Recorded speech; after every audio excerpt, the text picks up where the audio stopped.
नमस्कार सर्व प्रेक्षकांचं आमच्या चॅनलमध्ये स्वागत आहे। आपल्यासोबत आज खऱ्या अर्थानं खूप दिवसानंतर म्हणजे प्रचारातून त्यांना वेळ मिळालेला आहे असे जिल्हा परिषदेचे माझे उपाध्यक्ष रामचंद्र तिरुके आहेत आणि ते आता आज तुम्हाला दिसत आहेत की थोडासा त्यांना विश्रांती मिळालेली आहे आणि खऱ्या अर्थानं गेल्या महिनाभरापासून अनेक गावामध्ये प्रचार झालेला आहे आणि त्याच अनुषंगानं प्रचाराची धुरा जी आहे ती आता कुठेपर्यंत आलेली आहे, काय नेमकं वातावरण आहे याच्यावरती आपण त्यांच्याशी चर्चा करणार आहोत। आपल्यासोबत आहेत रामचंद्र तिरुके सर, तुमचं स्वागत आहे आमच्या चॅनलमध्ये। नमस्कार। आपल्या चॅनलमध्ये आपण मला मुलाखतीच्या अनुषंगाने म्हणजे या ठिकाणी बोलवला त्याबद्दल तुमच्या चॅनलचं मनापासून आभार मानतो। आणि आपण म्हटल्याप्रमाणे गेल्या 20 दिवसापासून महायुतीचे उमेदवार, उदगीर विधानसभा मतदारसंघाचे आमदार, राज्याचे कॅबिनेट मंत्री संजयजी बनसोडे यांच्या प्रचाराच्या निमित्तानं महायुतीचे सर्व कार्यकर्ते अंग झाडून काम करत आहेत। खरं तर या प्रचाराच्या दरम्यान ज्या ज्या गोष्टी आम्हाला पाहायला मिळाल्या, गेल्या 32 वर्षापासून आम्ही राजकीय आणि सामाजिक क्षेत्रात वावरतो। देशातल्या अनेक राज्यात प्रचाराच्या निमित्ताने जाण्याचा योग आला। मराठवाड्यात, महाराष्ट्रातही अनेक निवडणुकीच्या निमित्ताने मला जाण्याची संधी मिळाली। इतका अभूतपूर्व उत्साह मतदारांमध्ये, विशेषतः साऱ्या म्हणजे मायमावल्यांच्या मध्ये जो दिसला तो आम्ही कधीच पाहिला नाही। प्रत्येक मायमावली त्या ठिकाणी येते, उमेदवाराला त्या ठिकाणी ओवाळतीये, त्यांच्या विजयाच्या घोषणा देत आहेत, कुणी दृष्ट काढत आहे। एकंदरीत प्रत्येकाला वाटतं की उदगीर विधानसभा मतदारसंघाचा उमेदवार भले रक्ताचा नाही परंतु मानलेल्या भावाचंही नातं काही कमी नसतं। त्या दृष्टीनं एका सख्या भावाच्याही पलीकडच्या नात्यानुसार इथल्या सगळ्या लाडक्या बहिणी आपल्या उमेदवार असलेल्या संजयजी बनसोडे यांचं स्वागत करत आहेत। याचं कारण माझ्यासारख्याला वाटतं की त्यांनी केलेल्या विकासाची कामं, लोकांचा त्यांनी ठेवलेला संपर्क। संजय भाऊनी कधी स्वतःला साहेब होऊ दिलं नाही, प्रत्येकाला ते भाऊ वाटतात। त्यांनी संपर्क ठेवण्यामध्ये त्यांचा हातखंडा कुणीही या ठिकाणी म्हणजे त्यांना सलामच केला पाहिजे। सतत संपर्क, कुठल्या अंत्यविधी असेल, कुठला साखरपुडा असेल, कुठलं लग्न असेल, डोहाळे जेवण असेल, एवढंच नाही बारशाचा कार्यक्रम असला तरीही ते जातात, अंत्यविधीसाठी जातात। समजा त्या दिवशी उदगीर मतदारसंघात नसतील तर त्यांना कळालं की मंत्री असूनही मंत्रालयातलं तिथलं कामकाज संपल्यानंतर सुट्टीचे दिवस म्हणून ते या ठिकाणी येतात। सकाळी अनेक वेळा 6:30 वाजता लातूरला ट्रेन असते, 6:30 वाजता लातूरला ट्रेननी उतरतात आणि सरळ 8 वाजता उदगीरमध्ये दाखल होतात। त्यांचा दैनिकचा दौरा आम्ही बघितला की एखाद्याचा अंत्यविधी झालाय तर त्या ठिकाणी अंत्यविधीला ते पोहोचू शकले नाहीत, पण त्या कुटुंबात सांत्वनपर भेट असा एक कार्यक्रम त्यांचा ठरलेला असतो। एकंदरीत लोकांमध्ये सातत्यानं समरस होणारा हा नेता उदगीरकरांना सुदैवाने मिळालेला आहे। मला सांगा, खरं तर यापूर्वी नामदार संजय बनसोडे हे महाविकास आघाडीचे मंत्री होते, नंतर ते महायुतीमध्ये आले आणि असं असताना आज प्रचार करत असताना त्यांच्यासोबतचे काही व्यक्ती आहेत तेच मागच्या काळामध्ये सांगायचे की नामदार बनसोडे यांनी अनेक कामं केलेली आहेत, पुन्हा तेच पलटी मारतात की काहीच केलं नाही। म्हणजे हा दुट्टिप्पीपणा दिसून येतो मतदारसंघामध्ये आणि खरं तर जी जनता आहे ती सुजाण आहे। याबद्दल काय वाटतं तुम्हाला?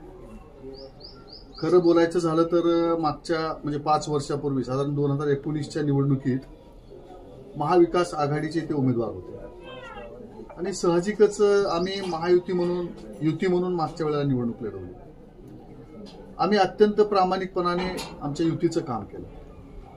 आमचे उमेदवार होते डॉक्टर अनिल कांबळे, त्यांच्या प्रचाराच्या दरम्यान आम्ही फिरत होतो आणि बनसोडे साहेब, संजय भाऊ महाविकास आघाडीचा उमेदवार असल्यामुळे त्यांच्यासोबत आता तुम्ही म्हटल्याप्रमाणे अनेक कार्यकर्ते त्यावेळी काम करत आहेत। राजकीय संदर्भ प्रत्येक वर्षी बदलतात, पंचवार्षिकला बदलतात, त्यानुसार सारे संदर्भ बदलले आणि त्यानुसार आता त्यांच्या सोबत गेल्या वेळेला काम केलेले जे कार्यकर्ते आहेत त्यांनी त्यांच्या महाविकास आघाडीचा धर्म पाळत आहे. नाही, धर्म पाळायला काही हरकत नाही, राजकीय टीका व्हायलाच पाहिजे, पण एखादा लोकप्रतिनिधी असेल, काम केलाय तर ते तरी मान्य केलं पाहिजे. ते मान्यच केलं पाहिजे. मी म्हणून आपल्याला सांगत होतो की 5 वर्षापूर्वी आम्ही संजय भाऊच्या विरोधात होतो. आम्हाला वाटायचं की आम्ही यांच्या विरोधात आहोत, आमची भूमिका योग्यच आहे आज. पण ते निवडून आल्यानंतर जसं वर्षभरात 1.5 वर्षभरात त्यांना काम करताना आम्ही पाहिलं, खरं तर संजय भाऊ म्हणजे सुदैवी माणूस आहे. तसं पाहिलं तर कार्यकर्त्याच्या जातीचा आहे, त्याची जात कुठली आहे आम्ही पाहिली नाही. कार्यकर्ता म्हणून एक जात असते, ते त्या कार्यकर्त्याच्या जातीची आहे.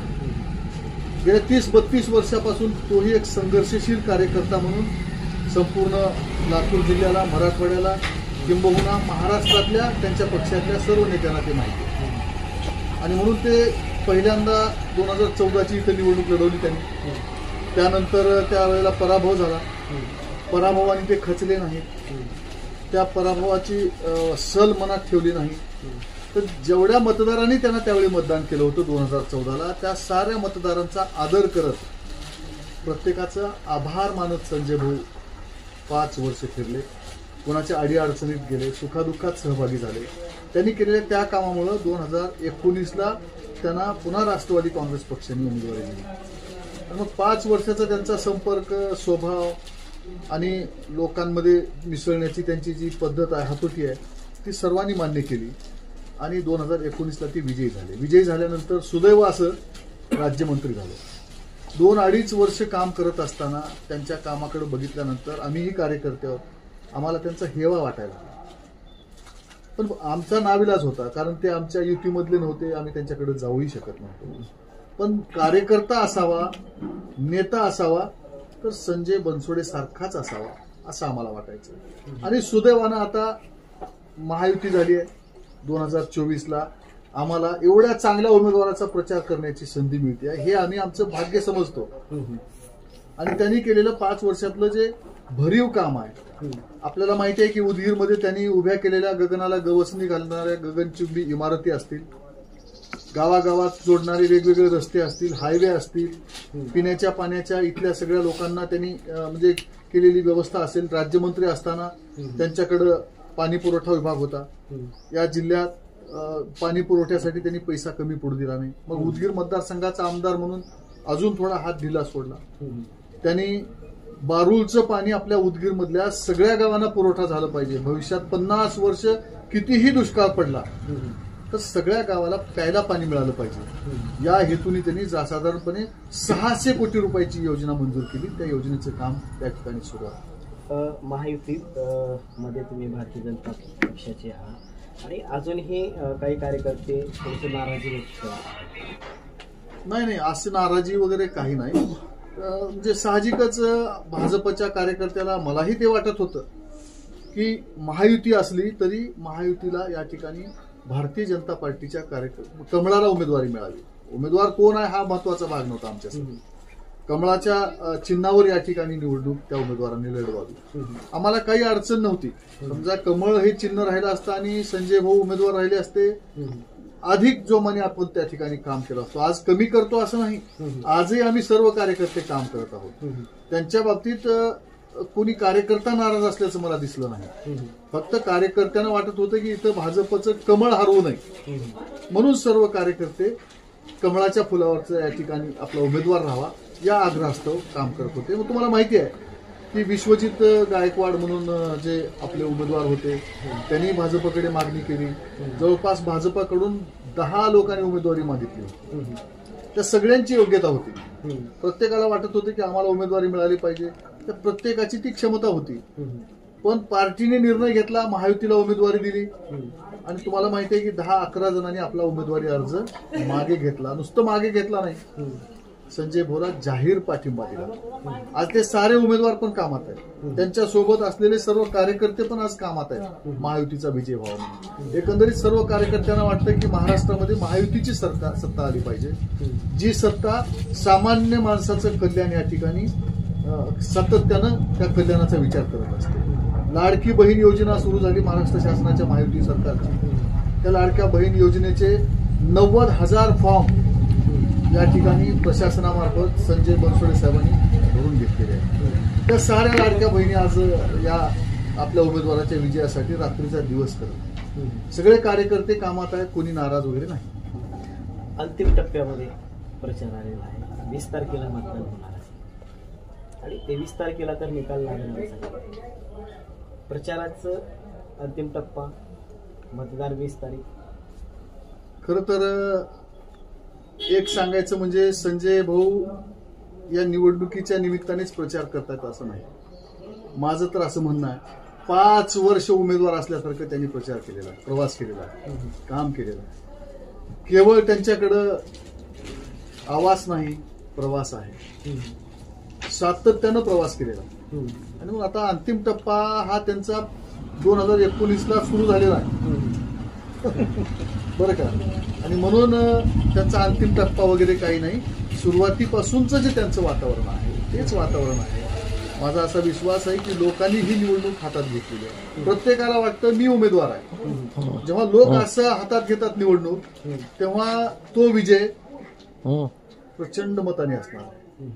मला तर असं वाटतं की महाराष्ट्रातल्या 288 आमदारात जे सर्वाधिक मतदान घेणारे जे आमदार आहेत त्या पहिल्या 10 मध्ये संजय भाऊ असतील असा मला विश्वास आहे. आव्हान काय करावं जनतेला?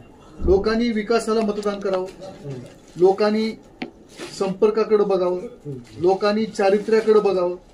संजय भाऊनी कधी आपल्या तोंडून एखादा अपशब्द कुणाला बोलल्याचं आठवत नाही, त्यांनी कुणाला रागावलेलं आठवत नाही. एकंदरीत छोटा असेल तर भाऊ म्हणून त्याच्या गळ्याला लावून घेतात, वडीलधारा कुणी असेल त्याचे चरण स्पर्श करतात. इतका नम्र स्वभाव राजकीय क्षेत्रात असणं म्हणजे राजकारणातल्या 100 गुणापैकी 100च्या 100 गुण ते संजय भाऊकडे आहे. अशा सर्व गुण संपन्न असलेल्या उमेदवाराच्यासाठी, उदगीरच्या विकासासाठी, उदगीरकरांचं आपल्या सगळ्यांचं स्वप्न आहे की उदगीर जिल्हा झालं पाहिजे. आणि उदगीर जिल्हा केल्यानंतर ज्या गोष्टी इथं लागणार आहेत ते सर्व इन्फ्रास्ट्रक्चर इथं तयार झालेलं आहे. सगळ्या इमारती आहेत, भौगोलिक वातावरण या ठिकाणचं तयार झालेलं आहे. म्हणून या सगळ्या गोष्टीसाठी खरं तर त्यांनी 5 वर्षात जे 6-6.5 हजार कोटी रुपयाच्या विकासाचं जाळं या मतदारसंघात निर्माण केलेलं आहे, त्याच्याकडे बघून लोकांनी मतदान करावं. आता काम करण्यासाठी त्यांच्याकडे काम कुठलं शिल्लक असेल तर जिल्हा करणे आहे, MIDC डेव्हलप करणे आहे, वेगवेगळे या ठिकाणी उद्योग उभं करणं आवश्यक आहे. आपल्या इथं एअरपोर्टची कनेक्टिव्हिटी झाली पाहिजे, वंदे भारतची रेल्वे आपल्या इथं सुरू झाली पाहिजे. एअरपोर्ट कशासाठी? काही लोक म्हणतात एअरपोर्ट कशासाठी पाहिजे, आम्हाला गरीबाला उपयोग काय?